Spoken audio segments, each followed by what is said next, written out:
ఏంటి ఈ మధ్యకాలంలో కొడాలి నానికి వల్లభనేని వంశీకి క్లాసు పీకిన జగన్మోహన్ రెడ్డి నియోజకవర్గంలో కనుక అకాన్ రాకపోతే కనుక మీ స్థానంలో వేరే వాళ్ళని పెడతామని చెప్పి వార్నింగ్ ఇచ్చారంట. నిజమేనా ఇది?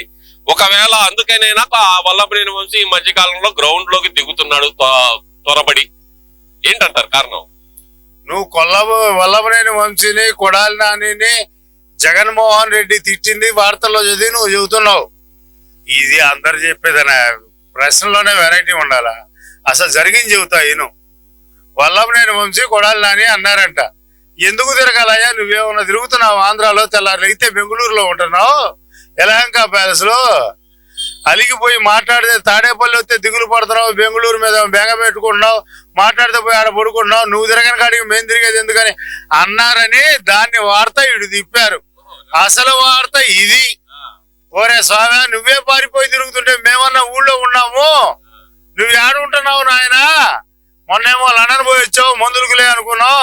బెంగళూరు పోతేనేమో బెంగ పెట్టుకుంటున్నావు, బెంగళూరు నుంచి ఆడికి వస్తే బెంగళూరు పోతున్నావు. ఆడ బొబ్బుంటే లేచే పని లేదు, తాడేపల్లిలో తొంగుంటే కదిలే పని లేదు. ఏమిరా స్వామి, ఏమి నీ వల్ల ఈ పార్టీకో రాష్ట్రానికో దేశానికో లాభం అని జగన్మోహన్ రెడ్డిని అందరూ అడుగుతున్నారని ఆ పార్టీ చెబుతుంటే నువ్వేంట విచిత్రంగా ప్రశ్న వేసావు. ఆ పోయి ఇంకా నువ్వు ఏంది వైజాగ్ లో పెట్టిన పెట్టుబడులన్నీ మొన్న రీసెంట్ గా జరిగిన ఎంఓయూలన్నీ మా హయాంలో జరిగినాయి. ఇప్పుడు వైజాగ్ సమ్మిట్ అంతా ఫెయిల్ అయింది, మేం తెచ్చినాయి ఇవన్నీ అంటున్నాడు కదా. ఆఖరి గూగుల్ గానీ, మైక్రోసాఫ్ట్ గానీ, ఇన్ఫోసిస్ గానీ, కాగ్నిజెంట్ గానీ ఇవన్నీ మేం తెచ్చినాయి అంటున్నాడు కదా. అది కాదా? గుడివాడ అమర్నాథ్ నువ్వు అన్నం తిన్నావా, కంపలమ్మడ గడ్డి తిన్నావా?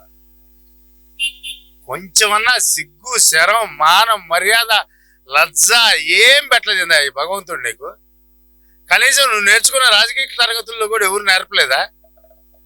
మొట్టమొదటిసారేమో గూగుల్ పెడితే ఏమైంది, దానివల్ల వచ్చిన లాభం ఏమీ లేదు, ఉద్యోగాలు రావన్నావు గూగుల్ డేటా సెంటర్ వల్ల. తర్వాత ఏమో ఆడేముంది షెడ్లు కడుతున్నారు, ఇంకేమి లేదన్నావు. తర్వాత ఏమో నీళ్లు ఇవ్వాలి వాళ్ళకే అని చెప్పి అన్నావు. ఇప్పుడు మళ్ళీ అవన్నీ మేము తెచ్చామన్నావు. ఎన్ని మాటలు మాట్లాడారు? నేలకి మచ్చలోడా, నేలకి మచ్చలు వేసుకొని నువ్వు, నీ జన్మ, నీది ఒక బ్రతుకు. గతంలో వీడు తెలుగుదేశంలో ఉద్ధరించినోడే. ఏదో వాళ్ళ నాన్నగారు మంచితనంతో ఆడే ఉండి చచ్చాడు. బుద్ధి వక్రించినాక ఏం చేస్తాడు? శని పడితే ఎట దూరతామో అట దూరాడు ఆ దరిద్రంలోకి. సరే దూరావు, నీతి ఏమైంది నీకు? నీతి తక్కువడా, నీతి లేనోడా? ఇక నేను పెదరాయిల్లోలాగా నీతి లేని కుక్క, అరే జాతి లేని కుక్క అట తిట్టను కానీ, నిన్ను అట్లా అనకూడదు. కానీ కొంచెమన్నా నువ్వు ముసలోడివి కాదు, పళ్ళుడు పోయి కాళ్ళుకి పోయినోడివి కాదు. నీకు ఇంకా వయసు ఉంది, ఏదైనా కొంత మంచి చరిత్ర రావచ్చు భవిష్యత్ అనేది. కాబట్టి మంచి మాటలు మాట్లాడుతూ నేర్చుకో అమర్నాథ్. నువ్వు ఉండంగా ఏమైనా చేసావా? మామిడి తాండ్రా, అదేందో పేస్టు, అల్లం వెల్లుల్లి పేస్టు, అప్పడాలకు దీక్ష, అప్పడాలకు దీక్ష, అన్నంలో తింటావే అయ్యా.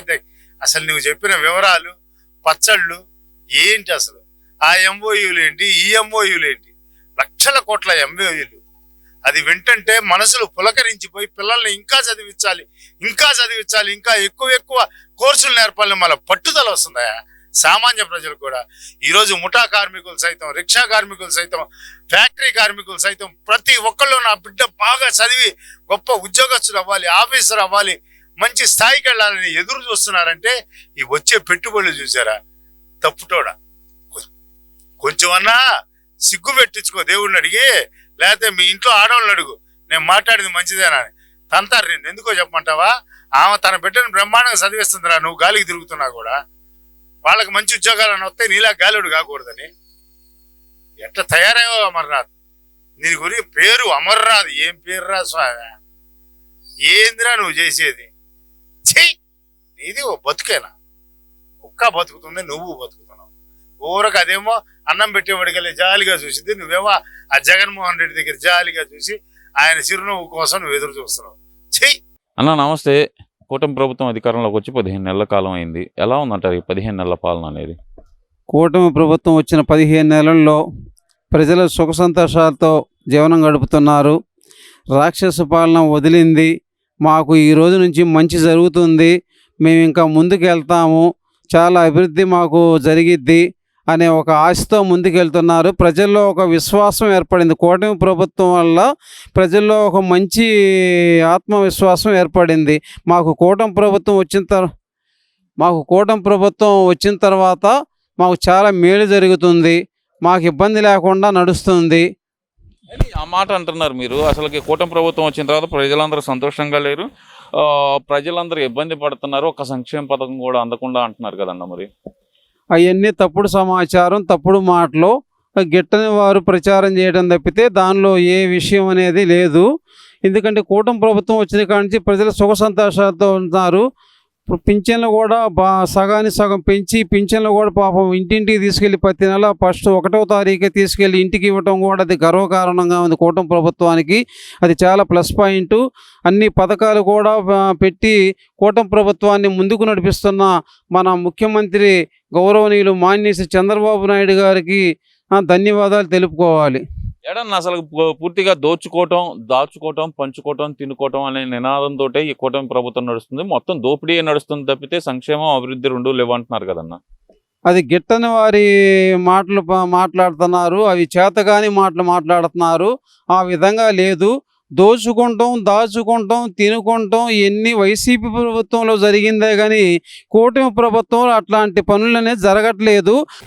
చంద్రబాబు నాయుడు గారు దోచుకోవడం కోసం మాత్రమే గద్దెనెక్కారు అనేది వైసీపీ నాయకులు పదే పదే చెప్తున్నమాట. మరి అది అబద్ధ ప్రచారం చేస్తున్నారు. అది చంద్రబాబు గారు సంపాదన ఎప్పుడూ ఆయన సంపాదించుకోవాలని ఆయన చరిత్రలో ఎప్పుడూ లేదు. ఆయన సంపాదించుకోవాలనుకుంటే 30 సంవత్సరాల నాడు ముఖ్యమంత్రి అయినప్పుడే సంపాదించుకునేవారు. ఆ రోజుల్లోనే ఆ మాటలన్నీ వాళ్ళు తప్పుడు ప్రచారం, తప్పుడు మాటలు మాట్లాడి అట్లా మనకి సమాజంలో ఆయన పేరు చెడగొట్టాలనే ప్రయత్నం చేస్తున్నారు తప్ప దాని గురించి ఇంక వేరే ఆలోచన లేదని నేను చెప్తున్నాను. ఇక్కడ ఇంకో విషయం కూడా ఏంటంటే, చంద్రబాబు నాయుడు గారు గద్దెనెక్కిన తర్వాత రాష్ట్రంలో అరాచకం పెరిగిపోయింది, ఎక్కడికక్కడ దౌర్జన్యాలు, దారుణాలు పెరిగిపోయినాయి అంటున్నారు కదా. మరి దౌర్జన్యాలు, దోపిడీలు అనేది ఆ వైసీపీ ప్రభుత్వంలోనే చూసాం కానీ ఇప్పుడు చాలా వరకు తగ్గిపోయినాయి. ఈ కూటమి ప్రభుత్వం వచ్చిన తర్వాత కరెక్ట్గా క్రమశిక్షణగా పరిపాలిస్తున్నారు. మన ముఖ్యమంత్రి చంద్రబాబు నాయుడు గారు కానీ, డిప్యూటీ సీఎం పవన్ కళ్యాణ్ కానీ, ఇద్దరు ముందుకు మన యువనేత నారా లోకేష్ గారు కానీ ముగ్గురు ఆలోచించి ప్రతిదీ ఏది చేయాలన్నా ముగ్గురు ఆలోచించుకొని ఒక మంచి నిర్ణయం అయితేనే ముందుకు తీసుకెళ్దామని ఆలోచించి చేస్తున్నారు. అది ఇక్కడ ఇంకో విషయం కూడా చూస్తే కనుక ప్రధానంగా చూస్తే ఈ కూటమి ప్రభుత్వం వచ్చిన తర్వాత రెడ్ బుక్ రాజ్యాంగం నడుస్తుంది, అక్రమ కేసులు పెడుతున్నారు, అందరి మీద అక్రమ కేసులు, వైసీపీ నాయకులు అందరినీ అక్రమంగా అరెస్ట్ చేస్తున్నారు అంటున్నారు కదన్నా. అది తప్పుడు ప్రచారం. రెడ్ బుక్ అనేది మన లోకేష్ గారు వైసీపీ ప్రభుత్వం ఉన్నప్పుడే రెడ్ బుక్ అనేది పెట్టారు. ఎవరైతే పార్టీ కార్యకర్తలను ఇబ్బంది పెట్టి పార్టీకి వ్యతిరేకం చేసి వాళ్ళని దౌర్జన్యం చేసి అట్లా చేస్తున్నారో వాళ్ళ పేర్లు రాసుకోవటానికి రెడ్ బుక్ కానీ ఎవరికి మిగిలిన మంచిగా ముందుకు పోయే వాళ్ళకి అవి రెడ్ బుక్లో ఉండవు. అది ఏ పార్టీ వాళ్ళైనా సరే అని మనం చేస్తున్నాం. 15 నెలల కాలంలోనే ప్రజలందరూ చంద్రబాబు నాయుడు గారిని చేదరించుకుంటున్నారు, జగన్మోహన్ రెడ్డిని ముఖ్యమంత్రిగా కోరుకుంటున్నారు అనేది వైసీపీ నాయకులు ఈ మధ్యకాలంలో ఎక్కువగా ప్రాజెక్ట్ చేస్తున్న అంశం. అది నిజమే అంటారా? ఇప్పుడు కాకి పిల్ల కాకికి ముద్ద అన్నట్టు వైసీపీ వాళ్ళు వాళ్ళ ప్రచారం, వాళ్ళ పేపర్లు కానీ వాళ్ళ మీడియా కానీ వాళ్ళందరూ వాళ్ళు గొప్పలు చెప్పుకుంటాం తప్పితే ఇక అంత మించి ఏమీ లేదని నేను ఒక మాటలో తేల్చేస్తున్నాను. మళ్ళీ నేనే అధికారంలోకి వస్తాను, 2029 నాదే అధికారం, ఈసారి నేను అధికారంలోకి వస్తే రప్ప అనే అంటున్నాడుగా మరి జగన్మోహన్ రెడ్డి. ఈ రప్ప అనేది ఆయనకు మొన్నే జరిగింది. 2024లో రప్ప అనేది ప్రజలు ఆయన్ని రప్ప అని ఆడిచ్చారు, ఇంటికి పంపించారు. అది చాలు, వాళ్ళు మాట్లాడటానికి కూడా అర్హత లేదని నేను మనవి చేస్తున్నా.